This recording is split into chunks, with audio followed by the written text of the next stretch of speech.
Well, welcome back into the studio for Mixed Media Basics.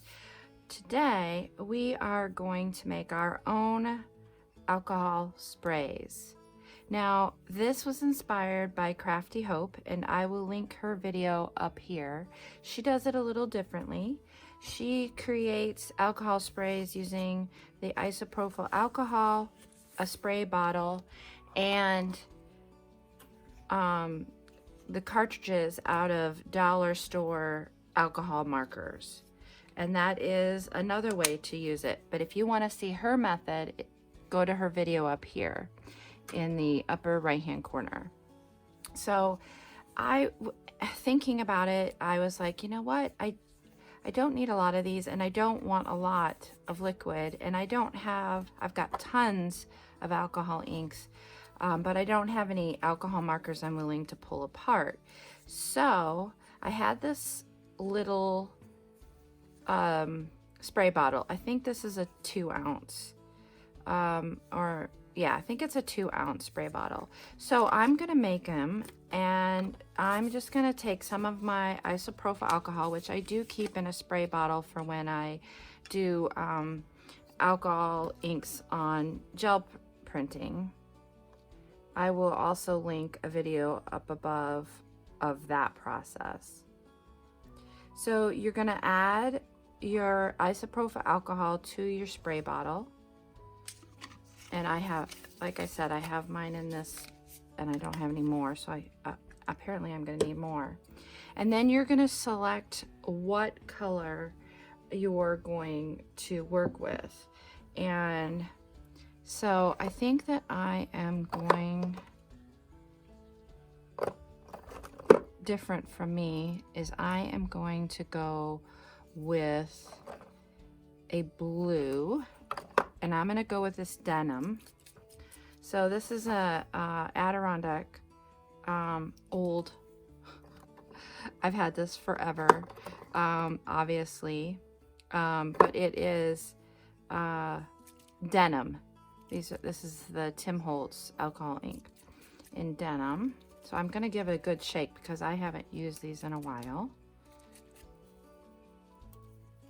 I need to have another gel printing session with alcohol inks. And then you're gonna add, let's see, I have added, that's five drops to this bottle, and we're gonna test that color out and see how it looks. And I'm gonna give it a good shake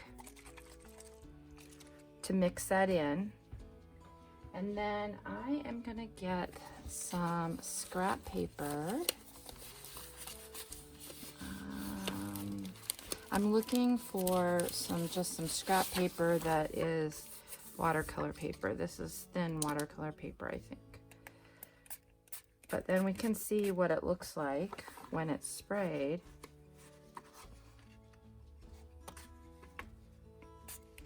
And that gives us a real light blue. I think I want some more intensity to that. So I'm just gonna come back in and keep adding 6, 7, 8, 9, 10. So that's 10 drops. So if you're sensitive to isopropyl alcohol or alcohol inks, this is not something that you should do because it is strong. It has a strong alcohol smell to it. That's got more blues to it. It's looking more purplish than it is blue. I'm gonna go more just because I want mine to be pretty apparent. She puts a whole cartridge, so I would imagine it has a lot. 12, 13, 14, 15, 16, 17, 18, 19, 20. So I doubled that to 20.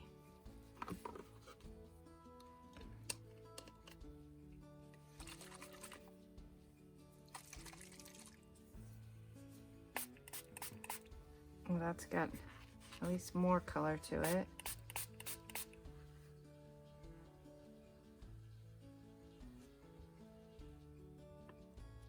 I want to see what it looks like on different paper. Yeah, this is heavier. There we go. That's proper watercolor paper, and you can, it's still very light, but you could see with the interesting things it's doing where it puddles. It kind of looks purple, but as it dries on this paper, the blue is coming out. I'm sure it's the difference in the pigments and how it's handling it.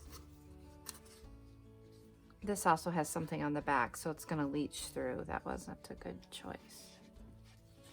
Paper-wise. Oh, what's this?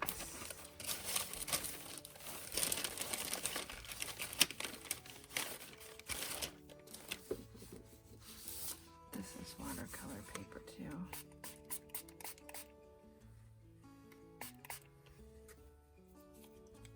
It's neat how the blue is really coming out. I think I'm gonna double this once more. 20, 1, 2, 3, 4, 5, 6, 7, 8, 9, 10, 11, 12, 13, 14, 15, 16, 17, 18, 19, 20. So that's 40 drops.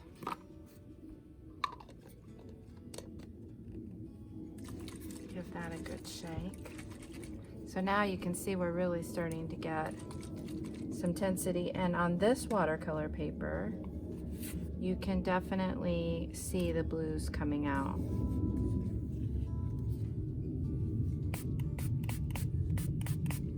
Yeah, much more noticeable. And it'll be interesting to see how it dries. So I'm going to get my dryer out and give it a good dry. So when it's dry, you can definitely still see that purple hue and the pinks from the pigments, but that blue definitely comes out. And that was using the denim and the isopropyl alcohol. So that is how to make your own alcohol ink sprays. So just, I'm going to show you some projects that are going to come by that are going to be used where I used the spray, so you can get some ideas, but you could use it in the exact same way that you use your alcohol inks. I am going to the next time I do a gel press session, I'm going to try and remember to use these in the sprays, the alcohol inks in the sprays, because I think that would be quite fun. So anyhow, just thought I'd share this with you. It's been done by others, that's for sure, and thank you to Crafty Hope for giving me the inspiration to go this direction with it, because I have so many of the re-inkers, I might as well be using them. Yeah, fun stuff. It'll be interesting to see how all the different colors react. So I'll be taking it once I get more bottles. I'll be of this size bottle anyways. I'll be taking that and testing out all the other colors and playing with them, because I think that would be fun. Definitely would be a lot of fun. So anyways, I hope you have enjoyed this short but concise mixed media basics and how to make your own alcohol ink sprays.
for a clear